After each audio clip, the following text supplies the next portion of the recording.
أعوذ بالله من الشيطان الرجيم. بسم الله الرحمن الرحيم.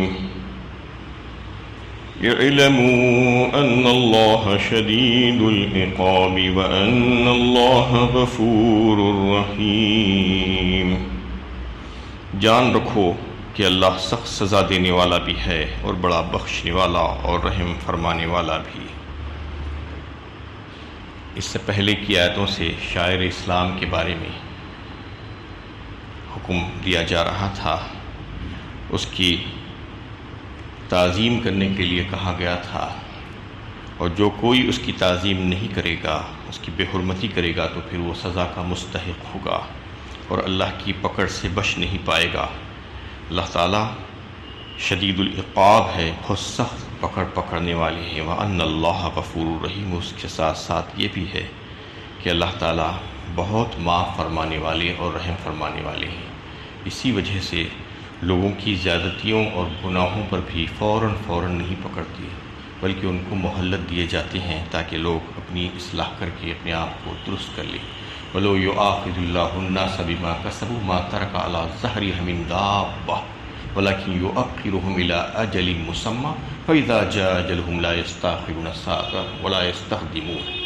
اس میں سورہ فاطر میں جو ہے اللہ تعالیٰ نے اس کا تذکرہ فرمایا کہ اگر ہم لوگوں کے گناہوں پر ان کو پکڑنا شروع کر دیں تو زمین پر چلنے والا ایک جو ہے جاندار بھی بچ نہیں پائے گا. وَلَوْ يُؤَاخِذُ اللَّهُ النَّاسَ بِمَا كَسَبُوا مَا تَرَكَ عَلَى ظَهْرِهَا مِن دَابَّةٍ وَلَكِنْ يُؤَخِّرُهُمْ إِلَىٰ أَجَلٍ مُّسَمًّى فَإِذَا جَاءَ أَجَلُهُمْ فَإِنَّ اللَّهَ كَانَ بِعِبَادِهِ بَصِيرًا.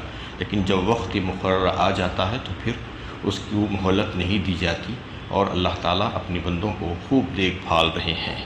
تو یہاں پر اس بات کو بتانا ہے کہ یہ دونوں صفتیں اللہ تعالیٰ کی ہیں. اللہ تعالیٰ شدید العقاب بھی ہے اور غفور الرحیم بھی ہے، لیکن وہ مہلت دیتے ہیں تاکہ لوگ اپنی اصلاح کر لیں اور جو احکامات جو دیے گئے تھے پچھلی آیتوں میں اس پر عمل کرنے کی کوشش کریں.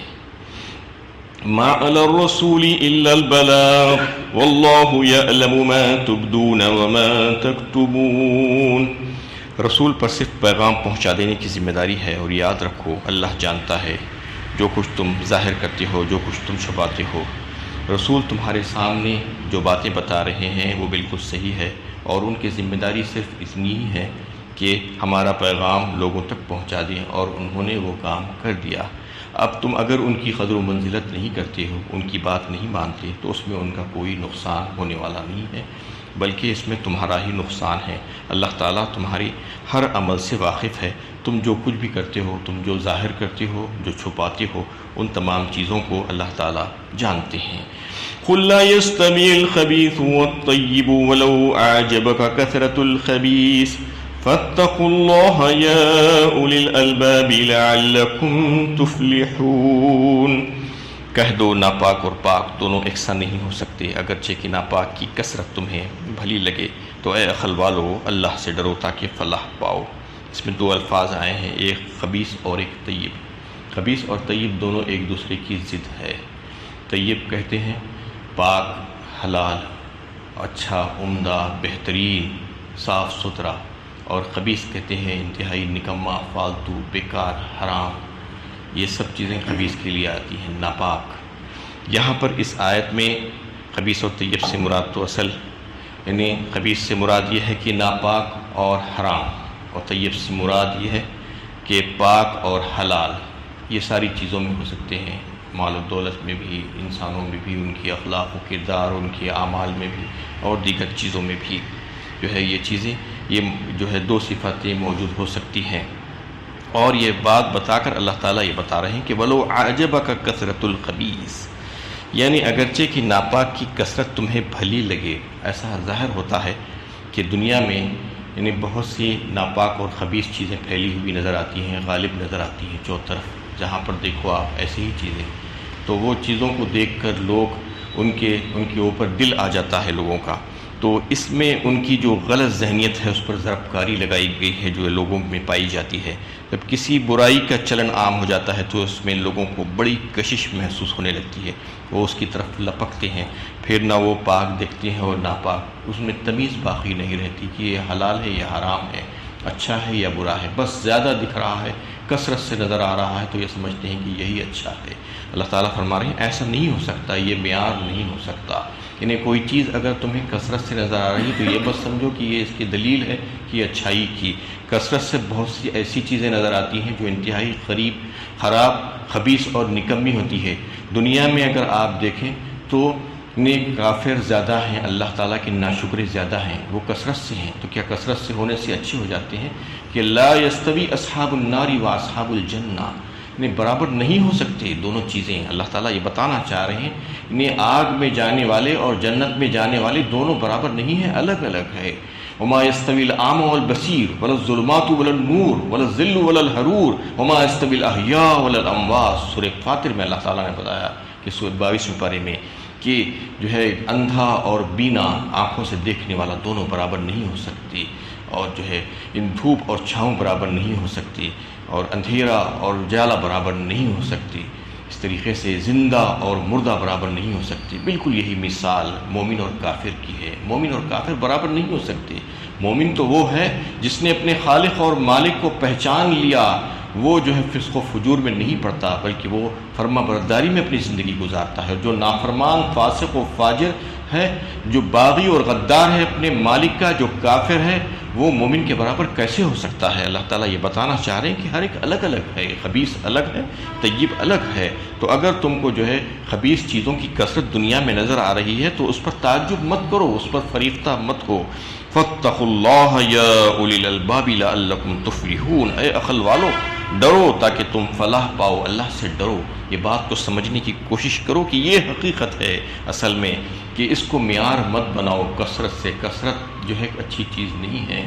کثرت کے چاہنے کے تعلق سے جو ہے سورہ تکاثر میں بھی اللہ تعالیٰ نے یہ بات بتائی کہ کثرت چاہتے چاہتے تم خبروں تک پہنچ گئے، یہ کوئی اچھی بات نہیں ہے۔ برکت اصل ہے، برکت جس چیز میں ہو جاتی ہے وہ اچھی ہو جاتی ہے، صرف کثرت ہونے سے کوئی جو ہے کام بننے والا نہیں ہے۔ جو عقل والے ہیں، جو عقلاء ہیں، اس بات کو سمجھ سکتے ہیں کہ ان کی فلاح کس چیز میں ہے۔ یا ایھا الذین آمنوا لا تسألوا عن اشیاء ان تبد لکم تسؤکم وَإِن تَسْأَلُوا عَنْهَا حِينَ يُنَزَّلُ الْقُرْآنُ تُبْدَ لَكُمْ عَفَا اللَّهُ عَنْهَا وَاللَّهُ غَفُورٌ حَلِيمٌ۔ اے ایمان والو، ایسی باتوں کے بارے میں سوالات نہ کرو جو تم پر ظاہر کر دی جائیں تو تمہیں ناگوار ہو، اور اگر تم ان کے بارے میں ایسے وقت سوال کرو گے جبکہ قرآن نازل ہو رہا ہے تو وہ تم پر ظاہر کر دی جائیں گی۔ اللہ نے ان باتوں سے درگزر فرمایا اور اللہ بخشنے والا اور بردبار ہے۔ قد سألها قوم من قبلكم ثم أذبحوا بها كافرين۔ اسی قسم کے سوالات تم سے پہلے ایک گروہ نے کیے تھے، پھر وہ لوگ انہی کی وجہ سے منکر ہو گئے۔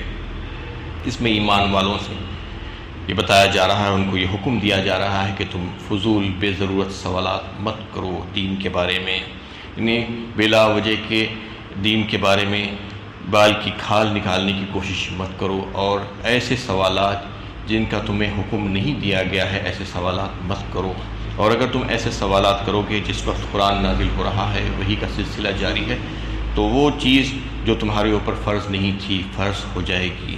اس کے بارے میں شان نزول کے بارے میں یہ بات آتی ہے کہ ایک دفعہ جو ہے جب حج کی فرضیت کے بارے میں احکامات آئے تو آپ صلی اللہ علیہ وسلم نے فرمایا کہ تمہارے اوپر حج کو فرض کیا گیا ہے۔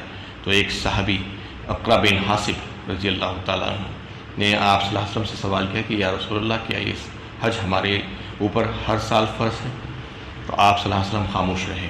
دوبارہ انہوں نے جو ہے یہی سوال کیا، آپ صلی اللہ علیہ وسلم پھر بھی سکوت فرمائے۔ تیسری بار جب انہوں نے سوال کیا تو آپ صلی اللہ علیہ وسلم نے انہیں تنبیہ کی اور کہا کہ ایسے سوالات مت کیا کرو۔ اگر تمہارے سوال کے جواب میں یہ کہہ دیتا کہ ہاں ہر سال تمہارے اوپر حج فرض ہے تو تم اس کو نہیں کر پاتے، یہ تمہارے لیے بہت مشکل پڑ جاتی۔ تو اس میں یہی بتایا گیا ہے کہ بے جا غیر ضروری سوالات کر کے اپنے اوپر زیادہ بوجھ مت ڈال دینے کی کوشش کرو، یہ تمہارے لیے مشکل اور جو ہے پریشانی کا باعث ہو سکتے ہیں۔ ان تبد لکم تسؤکم فرمایا انہیں تمہارے لیے زحمت کا باعث بن سکتے ہیں، تم ایسے سوالات مت کیا کرو۔ ایسا ہی پچھلی امتوں میں سے بعض لوگوں نے سوالات کیے تھے اور بہت کثرت سے سوالات کر کے وہ ہلاک ہو چکے ہیں کہ اللہ اور اس کے رسول نے جس چیز کو فرض نہیں کیا تھا وہ چیزوں کے بارے میں انہوں نے سوالات کر کے اپنے اوپر اس کو فرض کرا لیا اور پھر اس کی خلاف ورزی کرے، اس کو پورا نہیں کر پائے۔ تمہارے لیے یہی طریقہ بہتر ہے، یہ طرز عمل تمہارا ہونا چاہیے کہ میں جن کاموں کو کرنے کے لیے تم کو کہہ رہا ہوں، حکم دے رہا ہوں، اس کو مقدور بھر اپنی طاقت اور استطاعت کے مطابق کرنے کی کوشش کرو، اور جس سے میں تم کو منع کر رہا ہوں اس سے اپنے آپ کو روک لو، بس اتنا ہی کافی ہے۔ اس میں جو ہے اللہ کے نبی صلی اللہ علیہ وسلم نے یہ بات بتائی، اور یہ چونکہ اس وقت چل رہا تھا یہ بات، یعنی جس وقت وحی کا سلسلہ جاری تھا، نبوت ابھی ختم نہیں ہوئی تھی، اس وقت تو یہ خدشہ تھا کہ اگر کسی چیز کے بارے میں سوالات کریں گے تو جواب وحی کے ذریعے سے آ جائے گا، اور جو چیز فرض نہیں ہو سکتا ہے کہ وہ بھی فرض ہو جائے۔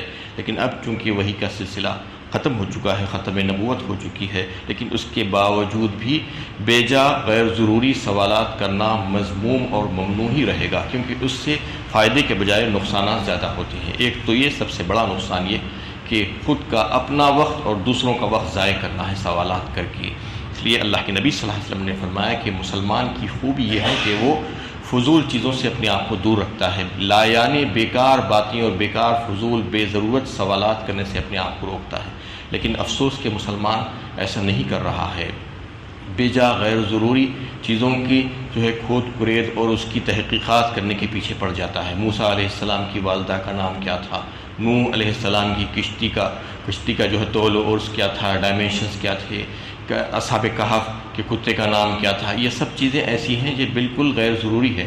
اس کے بارے میں سوالات کرنا، اس کے بارے میں تحقیق کرنا کوئی ضرورت نہیں ہے، کیونکہ بہت سی ایسی چیزیں، ایسے واقعات بیان کیے جاتے ہیں، قرآن میں بھی بیان ہوتے ہیں، جس کا مقصد یہ ہوتا ہے کہ نصیحت اور عبرت حاصل ہو بندے کو، نہ کہ اس کے بارے میں تفصیلات معلوم کرنا شروع کر دیں کہ وہ کہاں پر واقع ہوا تھا، کس سن میں واقع ہوا تھا، کون کون لوگ تھے، ان کے نام کیا کیا تھے، جس کی ضرورت نہیں ہے قرآن نے بیان نہیں کیا ہے، اور اللہ کے نبی صلی اللہ علیہ وسلم کے ارشادات میں بھی اس کی وضاحت نہیں ملتی۔ تو پھر اس کے بارے میں تحقیقات کرنا اور اس کے بارے میں سوالات کرنا اور جو ہے خود کریج کرنے کی کوشش کرتے رہنا، اپنا وقت ضائع کرنا ہے اور دوسروں کا وقت بھی ضائع کرنا ہے۔ اس میں یہ ہوتا ہے کہ اس قسم کے سوالات، ایسے کام کرنے والوں کا جو اصل جو ضروری جو باتیں ہیں اس کو اس سے بے خبر ہی رہ جاتے ہیں، اصل بات ان کو معلوم نہیں ہو پاتی، اور اس کی وجہ سے وہ صحیح عمل نہیں کر پاتے، اس سے غافل ہی رہ جاتے ہیں، وہ بے عمل ہی رہ جاتے ہیں۔ تو ضرورت اس بات کی ہے کہ جو چیز بھی معلوم ہے، جو مسائل، جو احکامات آپ کو پتہ ہو گئے ہیں، اس پر عمل کرنے کی کوشش کرنا چاہیے۔ یہ سب سے اچھا اور بہترین طریقہ ہے جس کا اللہ کے نبی صلی اللہ علیہ وسلم نے حکم دیا کہ اگر تم ایسا نہیں کرو گے تو پچھلی امتوں میں سے بعض لوگ ایسے ہی یعنی کثرت سوالات کی وجہ سے تباہ و برباد ہو گئے، ہلاک ہو گئے۔ تم بھی اگر ایسا کرو گے تو تمہارا حال بھی کم و بیش ایسا ہی ہوگا۔ وآخر دعوانا ان الحمد للہ رب العالمین۔